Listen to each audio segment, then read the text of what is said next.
ஒரு கோவிலுக்குள்ள போகும்போது தொட்டு தலையில வைக்கிற மாதிரியே தான் வீட்டுக்குள்ள போகும்பொழுதும் கால் செருப்பை கழட்டி விட்டுட்டு வீட்டுக்குள்ள போகும்போது இந்த வீடு எல்லா உத்தரவாதமும் உங்களுக்கு தெரியுது. உங்களோட இந்த அறையில உட்காம பக்கத்து அறையில இருக்கக்கூடிய தாய் தகப்பன் மற்றவர்கள் எல்லார்கிட்டையும் நான் இங்க வரதுக்கு முன்னால வந்திருக்கேங்கிற விஷயத்த அவங்க கிட்ட சொல்லிட்டு தான் வந்தேன். இன்னொன்னு சொன்னேன், திரும்பி போகும்போது மறுபடியும் உங்ககிட்ட சொல்லிட்டு போறேன் அப்படின்னு. அப்பா அம்மாவா இருக்கிறது இந்த வயசுல உங்களுக்கு புரியாது. எந்த பொருளையும் அனுபவிக்கிற வரைக்கும் அதனுடைய தேவை நம்ம உணர்ந்ததே கிடையாது. ஒரு இடது கைக்கு ஏதாவது ஒரு பிரச்சனை வந்து அந்த கை உங்க கூட வராது கொஞ்ச நாளைக்கு அப்படின்னு கையில ஒரு ஊஞ்சல கட்டி கழுத்துல மாட்டி உங்களை ஒரு ஆர்த்தோபெடிக் சர்ஜன் ஒரு 10 நாளைக்கு விட்டாரு அப்படின்னா ஒத்த கையால தலை சீவும் போதுதான் உங்களுக்கு எல்லாம் தெரியும். தலை சீவும் பொழுதுல இந்த ஒரு கை தான் சீப்பை பிடிச்சிட்டு இருக்கும். இது என்னமோ பெரிய காரியம் பண்ண மாதிரி இந்த கை கூட கூட வந்துட்டே இருக்கும். ஒத்த கையால பொத்தான் போடும் பொழுதுதான் ஓஹோ இந்த கை தேவைப்படுமா அப்படின்னு. ஆக ஒரு பொருள் இருக்கிற வரைக்கும் அதோட அருமை தெரியாது. அப்பா அம்மாவும் பெரும்பாலும் அப்படியேதான், மூச்சு காற்று மாதிரி தான். மூச்சு விடும் போதெல்லாம் ஆஹா மூச்சு காற்று உனக்கு மிக்க நன்றி, நான் என்ன சுவாசிக்கிறேன் சொல்ல போறோமா என்ன? கண்டிப்பா மாட்டோம். மூச்சடிச்சா மட்டும்தான் பக்கம் பக்கமா திரும்புவோம், ஐயோ காத்து கிடைக்கலப்பா அப்படின்னு. அப்பா அம்மாவும் அதேதான். அந்த அறையில உட்கார்ந்து இருக்காங்க. அஸ்திவாரங்கள் ஒரு நாளும் அழகா இருக்காது. இது வந்திருக்கிற குழந்தைங்க முதல்ல புரிஞ்சுக்கோங்க. நீங்க நினைக்கிற மாதிரி இது எங்க அம்மா இது எங்க அப்பா அப்படின்னு சொல்லி எல்லாரும் முன்னாலையும் நீங்க அவங்களை எம்பி பார்த்து உயரமா அவங்கள பார்த்து மகிழ்ந்த நாட்கள் எல்லாம் இருக்கும்பொழுது நீங்க 3 வயசும் 4 வயசும் அவங்களுடைய முழங்கால் உயரம் கூட இல்லாம இருந்த நாட்கள் அது. அவங்களுடைய விரலை பிடிச்சுக்கிட்டு அவங்க விரல் நுனியால உலகத்தை பார்த்த நாட்கள். அப்புறம் இடுப்பு அளவு உயரம் வளர்ந்தீங்க, அப்புறம் தோள் வந்தீங்க. இப்ப தோளையும் தாண்டி தோளுக்கு மிஞ்சிய தோழர்களாகத்தான் இந்த வயசுல வந்து உட்கார்ந்துருக்கீங்க. இப்ப நீங்க நினைக்கிற மாதிரி உங்க அம்மாவும் அப்பாவும் ஒரு விளம்பரத்துல வரக்கூடிய தாய் தகப்பன் மாதிரி கண்டிப்பா இருக்க மாட்டாங்க.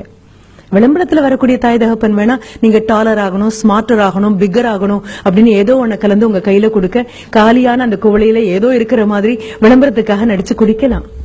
ஆனா இந்த தாய் தகப்பன் அப்படி எல்லாம் கொண்டு வந்து கொடுக்கற தாய் தகப்பன் இல்ல. உங்ககிட்ட ஆட்டோகிராஃப் கேட்கிற தாய் தகப்பன் இல்ல. இல்ல உங்க நண்பன் கிட்ட பாடா எங்க அம்மா பாருப்பா எங்க அப்பா பாருப்பா, இதெல்லாம் இல்ல. எப்படி 40-45 தொட்டிருப்பாங்க, இல்ல தொடக்கூடிய தூரத்துலதான் இருப்பாங்க. எப்படியோ அம்மாவுக்கு ஒரு முதுகு வலியோ முழங்கால் வலியோ வந்துட்டு போகும். சொல்லாம ஒரு தலைவலி வரும்.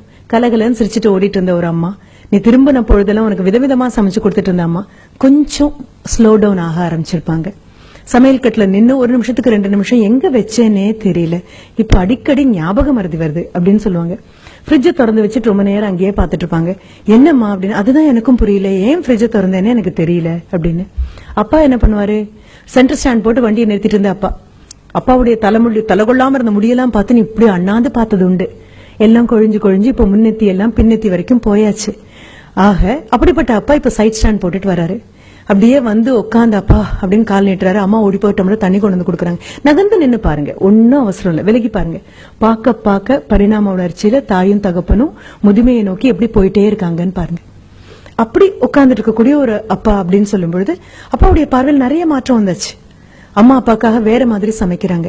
உங்களுக்கு ரோஸ்ட் போட்டு 4 பக்கம் நெய் ஊத்தி எண்ணெய் ஊத்தி எல்லாம் பண்ணி போதுமா முருகலா இருக்கா அப்படின்னு அந்த தோசைக்கல்ல விட்டு தோசை ஐயோ எடுத்துட்டு என்ன இதுக்கு மேல இருந்தா தீஞ்சு போயிருவேன் அதுவே எழுந்து வர அளவுக்கு அதை முருகலா பண்ணி கொண்டு வந்து கொடுத்து காதுல ஒரு பென்சில் மாதிரி ஒண்ணு வச்சுட்டு என்னப்பா உனக்கு வேணும் அப்படின்னு பக்தி பரவசத்தோட பார்க்கும்போது இன்னொன்னு கூட அப்படின்னு சொல்லுவீங்க. ஆனா அப்பா திட்ட பாத்தீங்கன்னா இந்த முருகல் தோசையெல்லாம் போய் ரொம்ப நாள் ஆச்சு. ஒரு இட்லி பாத்திரம் மூடி எடுத்து வச்சு அம்மா மூடி வச்சு இது பண்ணிருப்பாங்க. கொஞ்சம் பாருங்க, அவங்களுக்கு வயசு மட்டுமே ஆகல, அந்த வயசு தேவையில்லாத நோய்களுக்கெல்லாம் மிகப்பெரிய விண்ணப்பமாகவும் கை நீட்டி உட்கார்ந்துருக்கு. அப்புறம் தேங்காய் சட்னி இல்லையா, தக்காளி சட்னி இல்லையா அப்படியெல்லாம் கேட்க கூட உங்களுக்கு தெரியாது. ஒயிட் சட்னி இல்லையா, ரெட் சட்னி இல்லையா அப்படிலாம் கேட்கதானே தெரியும். தமிழ் அந்த அளவுக்கு பழக்கத்துல இருக்கு அப்படின்னு சொல்லி கேட்டு அம்மா ஓடி வந்து ஐயோ இன்னைக்கு இல்லப்பா சாம்பார் தானா, சரி பரவாயில்ல 2 வேணாம், ஒரு தோசை இன்னொன்னு போடுங்க. ஒன்னும் குறைய போறது இல்ல. ஆனாலும் கேக்குற தோனி அப்பாவை பாத்தீங்கன்னா அப்பாவுடைய உணவு முறையில மாற்றம் இருக்கும். நடையில அந்த பழைய ஸ்பீடெல்லாம் ஒன்னும் இல்ல. பாக்கணும், நான் என்ன அவங்கவுங்க அம்மா அப்பாவை தானே பாக்க சொல்றேன். இதுக்காக பக்கத்து வீட்டு குழந்தைய கூட்டிட்டு வர முடியும், வாடகை கொடுத்து இவங்களை பாத்துட்டு போ அப்படின்னு சொல்ல. உங்களுக்கே அதற்கான அவகாசமும் நேரமும் இல்ல அப்படின்னா வேற என்ன பண்றதுக்காக தான் உங்களுக்கு இப்ப நாங்க கல்வியை கொடுத்துட்டு இருக்கோம்.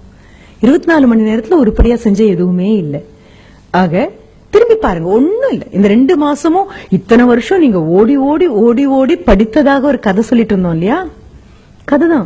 ஆசிரியர்களான எங்களுக்கு நல்லாவே தெரியும். அது ஓடுற மாதிரி ஒரு நடிப்பு, நீங்க ஓடுற மாதிரி நடிப்பீங்க, நம்புற மாதிரி நாங்க நடிப்போம், படிக்கிற மாதிரி நடிப்பீங்க, படிச்ச மாதிரி நாங்க நம்புவோம். இதுக்கு நடுவுல ஏதோ சில மார்க். இது அத்தனையும் தாண்டி இந்த 2 மாசத்துல எத்தனை பேர் அப்பாவுக்காகப்பா நான் வண்டி பண்ணி தரேன்ப்பா, நான் ஏர்ன் பண்றேன்ப்பா, உட்காருங்கப்பா, இது என்னப்பா இது, தோளுக்கு மிஞ்சி வளர்ந்தாச்சு, அப்புறம் நான் பாத்துக்கிறேன்ப்பா எல்லாம். இதற்காக அடுத்த குழந்தைய வாடகை எடுக்க முடியாது. நீ சின்னதா பிறந்துக்கிற வரைக்கும் எல்லாம் கேட்டது, மகனா மகளான்னு யாரும் கேட்கல, சார் பையனா பொண்ணா அப்படின்னு. பிறந்த உன்னை கையில எடுத்ததுக்கு அப்புறம் பையன் பொண்ணெல்லாம் கிடையாது, அந்த வார்த்தைகளே இல்ல.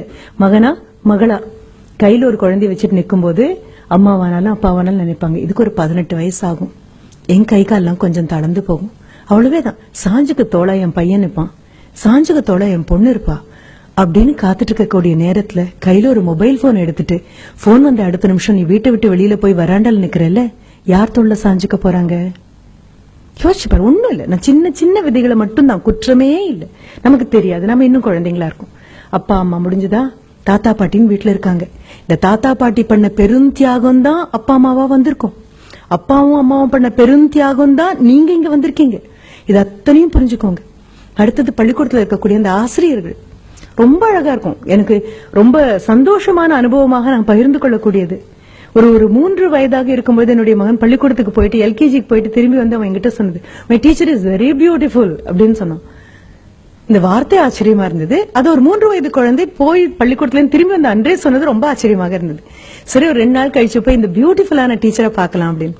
ஆனா அதுக்கப்புறம் அவன் அளக்க முயற்சி பண்ணினான். அவங்க ஆசிரியர் ரொம்ப அழகா இருக்காங்களா, அந்த அழகு எவ்வளவு நீளமாக இருக்கும் அப்படின்னு சொல்றதுக்காக நாங்க இருந்த வீட்டுல இருந்து ஒரு குறைந்தபட்சம் 10 கிலோமீட்டருக்கு அந்த பக்கம் இருக்கக்கூடிய ஒரு இடத்த சொல்லி, she is beautiful from our house to Gandhipuram, வீட்ல இருந்து அந்த காந்திபுரம் அளவுக்கு அழகா இருக்காங்க அப்படின்னு. இது அளக்க கூட முயற்சி பண்றானே, கண்டிப்பா இந்த ஆசிரியரை பார்த்தே ஆகணும். ஒரு 4 நாள் கழிச்சு போனா தலையெல்லாம் குப்புன்னு நரைச்சு தோளெல்லாம் சரிஞ்சு சுலபமா ஒரு 58 தாண்டி இருப்பாங்கல்ல, தாண்டறதுக்காக இருப்பாங்க. அந்த ஆசிரியர் ஏன் அழகா இருந்தாங்கன்னு எங்களுக்கு எப்ப புரிஞ்சது அப்படின்னா, வரக்கூடிய ஒவ்வொரு குழந்தைகிட்டையும் அந்த குழந்தை உயரத்துக்கு மண்டி போட்டு அந்த குழந்தை உயரத்துக்கு தோளை அரவணைச்சு, ஆமா நேத்து ஏன் வரல, ரொம்ப மிஸ் பண்ணேன் தெரியுமா உன்ன அப்படின்னு சொன்னாங்க. அவங்க பேருக்கு பின்னால என்ன பட்டோன்னு தெரியாது, அது என்ன பேருன்னு தெரியாது, எத்தனை வருஷம் அனுபவம் தெரியாது. ஆனா ஒண்ணு தெரியும், குழந்தைங்களை அவங்களுக்கு தெரியுது, குழந்தைங்களுக்கு அவங்கள தெரியுது, அவ்வளவேதான். அரவணைச்சு கூப்பிட்ட போது நான் நினைச்சேன், ஐயோ என் பையன் அளந்த தூரம் 10வது போல இருக்கே, இன்னொரு 100 கிலோமீட்டருக்கு அந்த பக்கம் வரைக்கும் ஒரு இடத்த சொல்லி அவ்வளவு அழகா இருக்காங்க. ஒரு ஒற்றை நிமிடம் உங்களுடைய 1ஆம் வகுப்பிலிருந்து 12ஆம் வகுப்பு வரைக்கும் உங்க விரல பிடிச்சு உங்களை கூட்டிட்டு வந்த ஆசிரியர்களை ஒரு நிமிஷம் யோசிச்சு பாருங்கன்னு சொன்னதுடைய அர்த்தம் அதுதான். இந்த அஸ்திவாரங்கள் அழகாவே இருக்காதுப்பா. அஸ்திவாரம் அழகா இருக்காதுன்னு சொல்லும் போதுதான் இந்த 3 பேரை நான் சொன்னேன். அம்மாவும் அப்பாவும் ஆசிரியர்களும் நீங்க நினைக்கிற மாதிரி அழகா இருக்கணுங்கிற அவசியம் கிடையாது. ஆனா இன்னி தேதிக்கு உலக பேரழகி யார் அப்படின்னு சொன்னா, ஒரு 10 ஜட்ஜ் உட்கார்ந்து திருப்பி ஒரு 15 கேள்வியை கேட்க, முகம் எல்லாம் திருத்தப்பட்டு, உயரங்கள் எல்லாம் திருத்தப்பட்டு, உருவ அளவுகள் திருத்தப்பட்டு உங்க முன்னால கொண்டு வந்து நிறுத்தக்கூடிய பெண் அல்ல உலக பேரழகியாக இருக்கும். கண்ணமுடி பாத்தீங்கன்னா அவங்க அம்மாவை மிஞ்சி ஒரு அழகி கிடையாது. உலக பேரழகன் யாராக இருக்க முடியும்? தோல் தளர்ந்து, முகத்தை சுத்தி, கண்ணை சுத்தி கருவளையம் வந்து, தலையில் இருக்கக்கூடிய முடியெல்லாம் கொட்டி ஒரு நிமிஷம் பெருமூச்சு விட்டு, இந்த பையன் படிச்சு மேல வந்துட்டானா போதும்பா, எனக்கு ஒண்ணும் கொடுக்க வேண்டாம், அவன் காலை ஊனிக்கட்டும் அப்படின்னு ஒவ்வொரு நாளும் உங்களுக்கு தெரியாம மனதுக்குள்ள பிரார்த்திக்கக்கூடிய உங்க அப்பாவை மிஞ்சி உலகத்துல பேரழகான ஒரு உருவம் எதுவுமே கிடையாது. நீங்க வரீங்கன்னு தெரிஞ்சு ஊரார் பிள்ளைய ஊட்டி வளர்க்கணும் அப்படிங்கறதுக்காகவே ஒவ்வொரு நாளும் கல்வியை டிஃபன் பாக்ஸ்ல போட்டு சுமந்து திணிச்சு அமுக்கி கொண்டு வரக்கூடிய உங்க ஆசிரியரை விட மிகப்பெரிய ஒரு நபர் உலகத்துல கிடையாது. ஆனா இது 3 அஸ்திவாரம். எந்த கட்டடத்துக்கும் அஸ்திவாரம் அழகா இருக்க வேண்டிய அவசியம் கிடையாது. அஸ்திவாரம் போட்ட அடுத்த நிமிஷம் அதுக்கு பூச்சி அடிக்கிற ஆட்கள் யாரும் கிடையாது. அஸ்திவாரத்துக்கு அலங்காரம் பண்ற ஆட்கள் யாரும் கிடையாது. அஸ்திவாரத்தினுடைய அழகு என்ன தெரியுமா? உறுதி மட்டும்தான் அதனுடைய அழகு. தாயும் தகப்பனும் சொல்லிக் கொடுத்த ஆசிரியரும் உங்களை உருப்பட வைக்கிறதுங்கிற ஒற்றை எண்ணத்துல உறுதியா நிக்கிறதுனால மட்டும்தான் மேலெழும்பக்கூடிய கட்டடங்கள் அவ்வளவு அழகா இருக்கு.